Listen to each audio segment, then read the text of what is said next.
Africa is the richest continent on the planet. Let that sink in. The richest continent on the planet, and yet home to the most poverty the world has ever seen. How does that happen? How does a land sitting on top of 60% of the world's uncultivated farmland, 30% of its mineral reserves, and enough oil to drown entire economies, still struggle to feed its own people? That is not an accident. That is a story. And it starts a very long time ago. For centuries before European boots ever touched African soil, there were empires here, real ones. The Mali Empire, the Kingdom of Congo, Great Zimbabwe, Axum, civilizations with trade routes, universities, architecture, and systems of law that rivaled anything Europe had built. Then came the ships.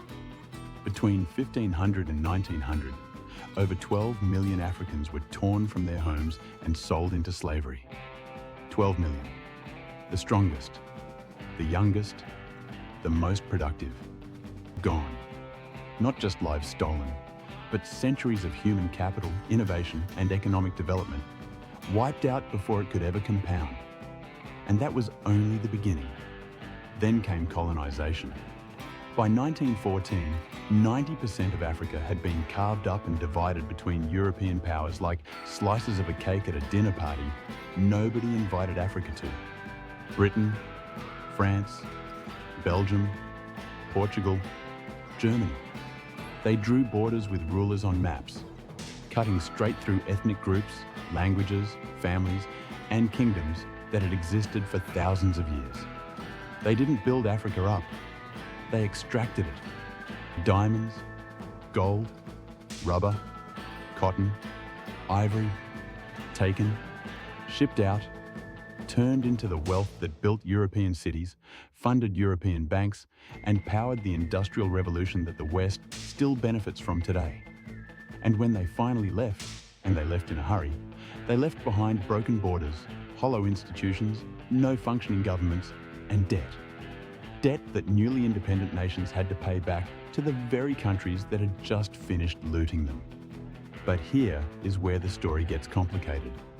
Because colonialism ended decades ago, and some of Africa's deepest wounds have been self-inflicted. Corruption. It is the word nobody wants to say out loud, but it has to be said. The African Union estimates that the continent loses over $150 billion every single year to corruption. Not to war, not to drought, to corruption. Leaders who siphon public funds into private accounts. Infrastructure projects that exist only on paper. Aid money that never reaches the people it was meant for. When a country's own leaders are its biggest thieves, no amount of natural resources can save it. And then there is the aid trap. For decades, the West has poured billions into Africa in the form of foreign aid. It sounds generous. It looks generous. But here is what they don't put in the brochure. Aid kills local industry. When free food floods a market, local farmers can't compete and go out of business. When donated clothes arrive by the shipload, local textile industries collapse. Aid creates dependency. And dependency is not development. Meanwhile, the same Western governments giving aid with one hand are signing trade deals with the other that deliberately keep African goods locked out of global markets.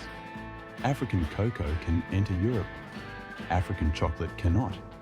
Why?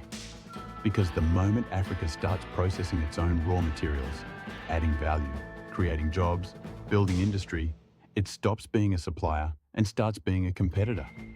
And that is not a relationship the global economy was designed to allow. So why is Africa poor? It is 400 years of stolen labor. It is borders drawn by strangers. It is institutions built to extract, not develop. It is leaders who chose themselves over their people. It is an aid system that was never designed to end poverty. Just manage it. And it is a global trade structure that was built, brick by brick, to keep the wealth flowing in one direction. Africa is not poor because it lacks resources. Africa is poor because for centuries, its resources have made everyone else rich. And here is the thing about that. It is changing. The youngest continent on Earth, with a median age of 19, is waking up. Mobile technology leapfrogged entire generations of infrastructure. Intra-African trade is growing. Young entrepreneurs are building. Artists are dominating global culture. Economists are calling it the African century.